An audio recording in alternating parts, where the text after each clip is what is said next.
Hola, bendiciones hermanos y hermanas. Damos gracias al Señor en este nuevo día. Seguimos meditando las Escrituras y hoy día estamos leyendo los capítulos 40 al 45 del libro de Jeremías. En el capítulo 40 veremos más detalles acerca de la liberación de Jeremías al profeta junto con otros que habían sido llevados a Ramá, a Ramá al exilio. Los babilonios y o caldeos usaban esa ciudad como un centro de operaciones para reunir allí a los que iban a ser deportados a Babilonia. Nabuzaradán, por órdenes de Nabucodonosor, buscó al profeta y lo encontró entre los cautivos. Después de dejarlo en libertad, Nabuzaradán le dio a escoger a dónde quería ir, ya que como hombre libre tenía el derecho a ir donde éste quisiera. Si optaba por ir a Babilonia, podría vivir seguro bajo la protección de Nabuzaradán. Si se quedaba, sería mucho más arriesgado. Al capitán de la guardia no le importaba mucho lo que decidiera el profeta, pero le aconsejó que si deseaba quedarse, debía irse a vivir con Gedalías, el nuevo gobernador. Poco a poco fueron volviendo los que habían huido a la ciudad durante el sitio. Algunos elementos dispersos del ejército se animaron y se reunieron en Mizpa, porque Nabucodonosor había escogido a Gedalías como gobernador. Jeremías enumera los nombres de los comandantes que se habían reunido allí. Otros habían huido a lugares como Moab, Amón o Edom. También estos comenzaron a regresar, y Gedalías los animó a rehacer su vida. Al jurar solemnemente, les prometió que todo lo que estuviera desde su parte para poder ayudarlos, y ofreció mediar entre ellos y sus nuevos amos, los caldeos. Uno de los comandantes del ejército, llamado Johanán, le advirtió a Gedalías que había un complot contra su vida. El complot no era ningún secreto. Johanán le propuso al gobernador que se hacía cargo del conspirador, asesinándolo sin implicar al gobierno. Ofreció hacer esto porque la muerte de Gedalías trastornaría o destruiría la nación, precisamente cuando estaba comenzando a reponerse. Pero Gedalías no le creyó y no solamente rechazó el plan, sino que prohibió cualquier medida para detenerlo. Su idealismo le iba a costar la vida. Baalis, rey de los amonitas, era el que había ideado el complot.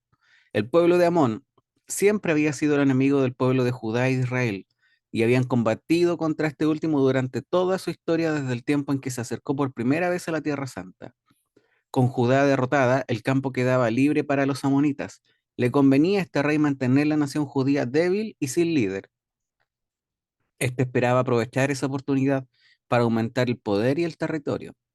El único estorbo en su camino en este momento era justamente el gobernador Gedalías, el cual había reunido a los judíos. Baalis encontró que Ismael era el instrumento perfecto para deshacerse de este obstáculo, ya que era un miembro de la casa real judía y estaba celoso por el alto puesto que Gedalías había alcanzado.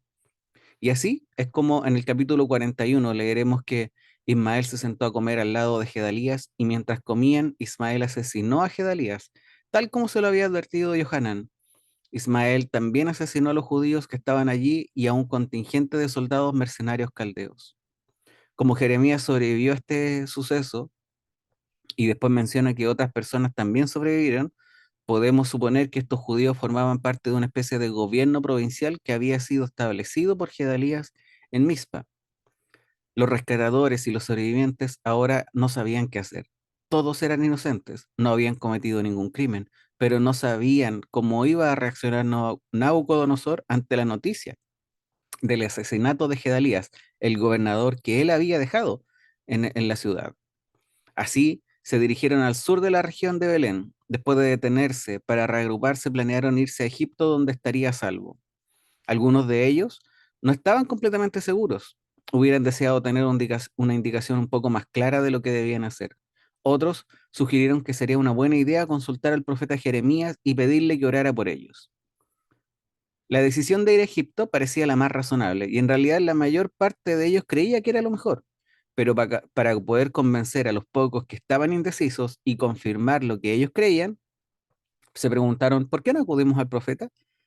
Seguramente les va a sugerir exactamente lo mismo. Así que le pidieron al profeta Jeremías que orara a Dios para que éste los aconsejara. Todo el grupo se acercó al profeta y le dijo que estaba buscando la respuesta que fuera mejor para ellos. La petición parecía buena y para despejar cualquier duda, les hicieron un juramento solemne al profeta y a Dios. Prometieron que iban a obedecer el consejo del Señor sin importar el resultado. Jeremías los escuchó y haciendo a un lado cualquier duda que pudiera tener acerca de la sinceridad de ellos, les prometió que haría lo que pidieran, ir ante el Señor por parte de ellos y comunicarles lo que el Señor dijera. Jeremías le reveló a toda la gente la respuesta de Dios. La respuesta vino después de 10 días, el número que se relaciona con lo completo en las Escrituras, para mostrarles que el Señor había decidido con libertad y firmeza lo que era mejor para ellos. El Señor les dijo, permanezcan donde están. Sin duda, el Señor sentía compasión por el pueblo a pesar de su terquedad y lo equivocados que estaban. Ya los había castigado lo suficiente, ahora tenían miedo al rey caldeo, pero no debían temerle, porque así como Dios lo había utilizado como un instrumento para castigarlos, de la misma manera lo iba a utilizar como un instrumento para salvar a su pueblo.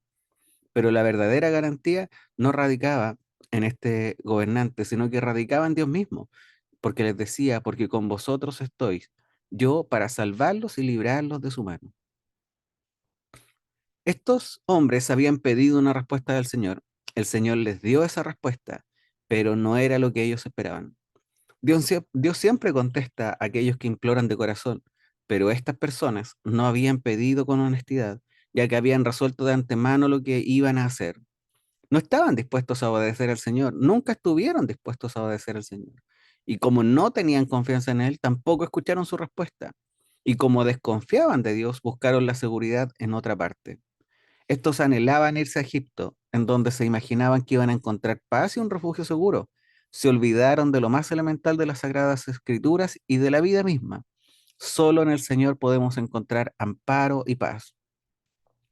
Y como confiaron en ellos mismos, se negaron a hacer lo que el Señor les había aconsejado, desobedeciendo directamente el mensaje de Dios. Los líderes del ejército se llevaron a toda la gente a Egipto. No les dejaron ninguna opción. Los obligaron a todos a ir, incluyendo hasta a Jeremías y a Baruch, y seguramente otros creyentes que tal vez hubieran deseado obedecer la palabra de Dios. En su incredulidad, estos oficiales no toleraban que nadie contradijera sus decisiones.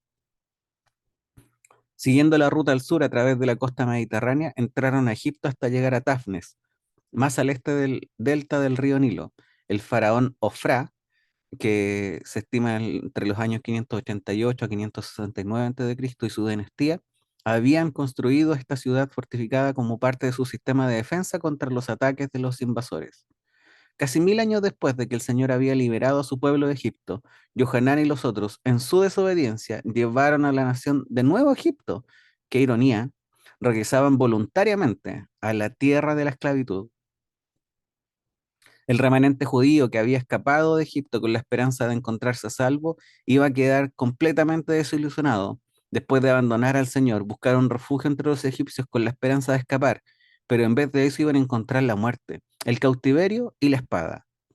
Encontrarían a los dioses egipcios tan impotentes como los dioses falsos que ellos habían adorado en Judá y que habían creado con sus manos.